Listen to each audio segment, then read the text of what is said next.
Hello and welcome to another episode of Deciphering Writing Advice. Today we're going to be talking about epithets and alternative character titles. If you don't know what Deciphering Writing Advice is, it is a series I do right here on this channel where I talk about pieces of writing advice which have been pared down to these pithy little phrases like "said is dead," which I have actually done one on, and "don't edit as you go," and I talk about what that is in a greater amount of detail than the pithy little line, and how it's sort of potentially intended to be used and how you could potentially use that to your own advantage. So, epithets and alternative character titles. What are they? Well, an epithet is a title that comes after a character name. Epi meaning after, thet I presume meaning title, but I don't actually know. And they are typically found, they're very commonly found in things like the Odyssey and the Iliad and other classical pieces of literature because they are a classical device. So things like Ajax the Greater and Ajax the Lesser, whereby that in more modern parlance would be Big Ajax and Little Ajax. There is also a prothet, but we don't tend to use the word prothet, we just tend to use the word epithet for everything. It just makes things a little bit easier. But a prothet would be a title that comes before a name, like the wily Odysseus compared to just Odysseus. An alternative character title is something you use in place of a character name, and whether that's like a standardized thing like Seer Ant or the Butler, or whether it's something that is in place of a character that we already know, like the name of a character that we already know. So like that tends to be the human or the man or stuff like that. And the reason that people caution against doing things like this is just that it takes a longer amount of time for the reader to read it, and it provides less clarity. Like, a lot of the time people want to use it, especially because it pops up a lot in like same gender or same pronoun romance pairings, because he's putting his hand on his waist, but which he is doing what to whom? Like, is he putting his hands on his own waist? Is he putting his hands on somebody else's waist? Is he putting someone else's hands on his own waist? Like, but you don't want to, but people don't want to overuse the character's name because that feels repetitive and redundant, because again, we as writers and readers are conditioned into seeing a character name more often than we see a pronoun. A pronoun is as invisible as people think said as a word is, in the form of, we are so used to seeing pronouns, it's not, especially like common pronouns like he and she, that it's not like, it doesn't trip people up, they just skim straight past it. I interestingly, side note, did come across the issue when I was writing Mary Arlan Breaking the Curse, my book. One of the interesting issues that I did come across was that one of the characters in this uses she, them, seer pronouns, and one of the things that I didn't realise was going to be a thing was that because English speakers typically aren't used to seeing the letter X, I was very aware of when I was using Leon's pronouns. And I had to kind of work through that for myself in the moment, because I didn't think I was going to have a problem with it, because I know people who use C-sim pronouns. I really like them as a pronoun set. They tend to be the ones I reach for when I'm doing something that's not they, them, and which are my own pronouns. And yeah, I was really surprised that it bothered me, especially like in Leo's introduction. I felt quite weird about it. But anyway, I did not slip and use an alternative character title, because the problem with an alternative character title is it actually makes it less clear. So when you use a character's name, you know who that character is. When you use a character's pronoun, typically you know who that character is as well, because grammar exists for a reason. And it's only when things start getting confusing that you should start reintroducing names instead of pronouns. Like, once you've solidified who's in the scene, you can use pronouns pretty consistently throughout. But if at any point you feel like there's confusion, you just add in the character's name. But once you've done that enough times, it sort of can start feeling like you've overused the character's name, because you are fully aware that that is not going to be necessarily an easy thing for your reader to read, because it's a specific name. And like, more so if you've picked a fantastical name, or an uncommon name, or a name that you know will be uncommon to the people who are likely to read your book. Less so if you use a common name, like Will, my name. But bearing in mind also that readers will become very familiar with character names over the course of the book, especially if they know how to pronounce it. Anyway, that is the moment that people tend to want to use things like epithets and alternative character titles, and that is also the moment you should be the most cautious, because you're trying to do it for clarity's purposes. But the thing is that often using an alternative character title is less clear than using just the character's name. What do I mean? I mean, if you have decided to pick the brunette as your character title, which is very common in fanfiction again, the reader has to remember what your characters look like, actively remember which one of them is brown-haired. And if you haven't been very forthcoming with description, they might not know. There's also the issue of, like, blonde and brunette are very common terms for hair colours, and like denoting a person based on their hair colour. The blonde and the brunette are both things that exist in common parlance. I don't know why I keep saying parlance. Speech. But it doesn't change the fact that there isn't really another form of that. There's no black-haired version, there's no red-haired version, there's no insert other fun hair-coloured version here. Like, silver hair is very common in a lot of the fanfictions I read. Don't read into that, it's just something that exists. And like, there's no version of that unless you're going to say the silver-haired man. Silver-haired man. There's an extra word in there that I didn't flash my hand for. Anyway, and it's like, it takes up more space, and it's less clear because, again, you have to, as the reader, think about which one it is. And it gets sort of worse if you get into fanfictions where there's, I'm saying fanfiction, it can be anything, but I've been in fanfictions where there's like a relative age gap, and it's not like a massive one. A lot of the time, this fanfiction writer for this one specific fanfiction, which again, I'm not naming and shaming, and I'm also not admitting to what fandoms I'm in, but they tend to use the older man and the younger man, and oh wow, does that make you remember there's an age gap. And it's like, again, no shade, no shame. If you're into that, go for it, as long as you're not hurting anyone. So my point is that it really does point things out to the reader. It's like you're actively drawing attention to it, which is why I've paired it with epithets, because an epithet is specifically for the purpose of clarifying something like who this character is who we haven't seen in a while. That's probably the best time to use it in a book that you're writing now.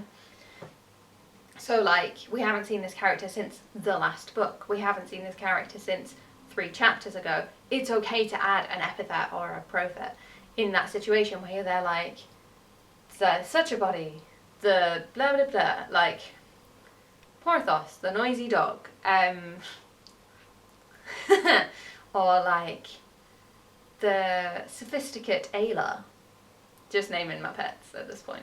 Anyway, that's absolutely fine and brilliant for use in reintroduction of a character, depending on how long it's been, and like, again, as long as there's been like a little bit of a chunk, so you're just reminding the reader who this person is and bringing attention to something that is going to be relevant to their character in the upcoming bit. So like, there's no point saying the sophisticate Ayla if we're now on a spaceship to the Andromeda Galaxy and sophisticates no longer exist. So unless you've changed it from sophisticate to ex-sophisticate, or like, unless her sophisticate sensibilities are going to come into play here, it's not really relevant. It probably doesn't need to be there.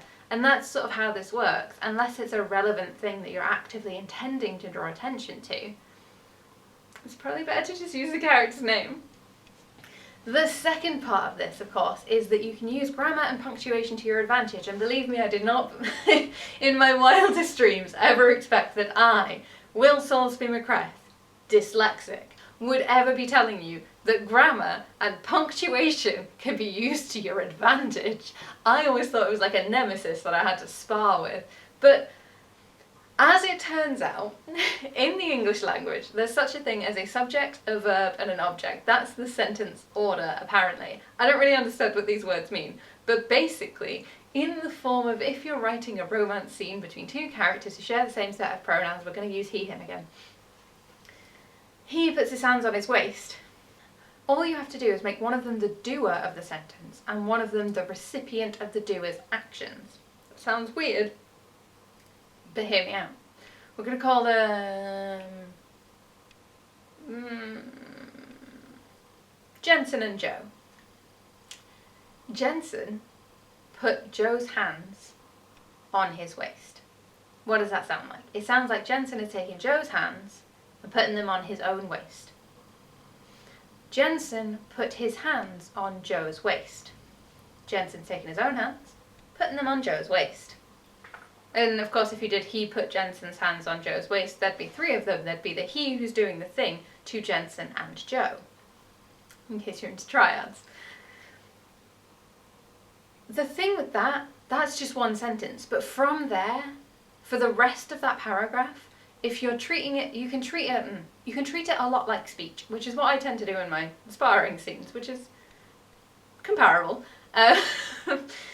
It's two people working intimately with one another, it counts. So what I tend to do in my sparring scenes is I tend to treat them like conversation. One person is doing actions, and then when the other person takes over and starts doing actions, they get a whole new paragraph, in the same way that one character is speaking, and then you have a whole new paragraph when the next character is speaking.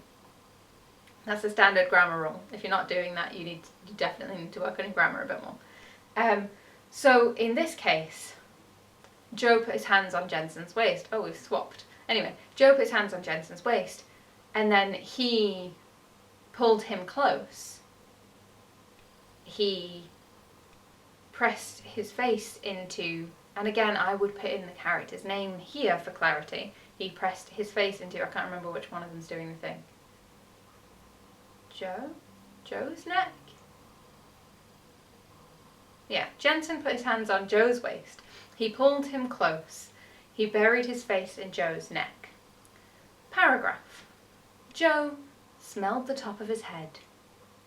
Oh, something less weird. He ran his fingers down Jensen's back and pulled him even tighter still. And if you do that as two separate paragraphs, it becomes very, very clear who's doing what to whom without feeling like you have to overuse the characters' names or slip in an alternative character title. And you can keep doing that for however long this scene needs to last. Whether they're going to have a brief little snuggle like I've just described, or whether that brief snuggle is going to turn into something like railing against a wall, or a really sweet little romance scene in an actual bed, or just a heavy makeout session on a couch, or whatever. It doesn't really matter where this is going or how long it lasts. If you treat it like a conversation, like their movements are in conversation with one another, it becomes very clear, and all you have to do is make one of them the subject and one of them the object, which is to say, make one of them the one doing the stuff and the other one in receipt of that, until you want to swap, at which point, like in a conversation when the next person's taken up speaking, you just put it on a new line. You don't have to do it on a separate line. You can just reverse the positions in the same paragraph. I just think it's clearer if you do it on a separate line, but maybe that's my dyslexia talking. Do as you will with this information. When it comes to alternative character titles where you don't intend to give the character a name, I don't think those count as alternative character titles. I think they just count as a character name. To summarise, it's always best to use a character name. Epithets are great if you're trying to clarify a character who we haven't seen in a while, but you think that your readers will definitely know, or they don't really need to know everything that came before, they just need to know certain aspects of their identity. That's where an epithet can come in really handy. If you're using an alternative character title in place of a character's name, be really, really cautious. And the biggest thing, the big aim with all of this, and the reason that you shouldn't use it ever, is purely and entirely for clarity purposes. And the best way to find out how clear your writing is give it to people that you trust to give you honest feedback. People who, if they look at it and go, I don't understand what the fuck this is saying, will actually out and out tell you, I don't understand what the fuck this is saying.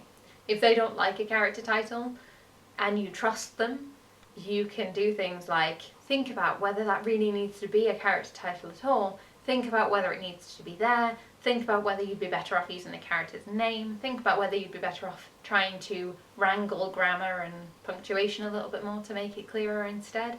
And go from there. As with all deciphering writing advices, where I really meant to put in a disclaimer but didn't, obviously you can do with this advice as you will. This is just one person's interpretation of that advice. It's just one person's attempt to clarify it for you in case you didn't understand it or you just wanted some more information. Again, do with it as you will. It is completely your prerogative whether you want to do anything with it, whether you want to ignore me and just use character titles to your heart's content. Again, entirely your choice. I'm not making prescriptive advice, I'm just trying to make things understandable and clear and, you know, deciphered. I hope you found this entertaining and ideally a little bit helpful. If you want to find me and my book, Mary Arlan Breaking the Curse, or a link to my Ko-fi account if you just feel like supporting the channel, all of the links, every link you could possibly need, it's all listed in the description box below. Right next to the like and subscribe buttons if you feel like sticking around. I will see you in 2 weeks' time. Bye.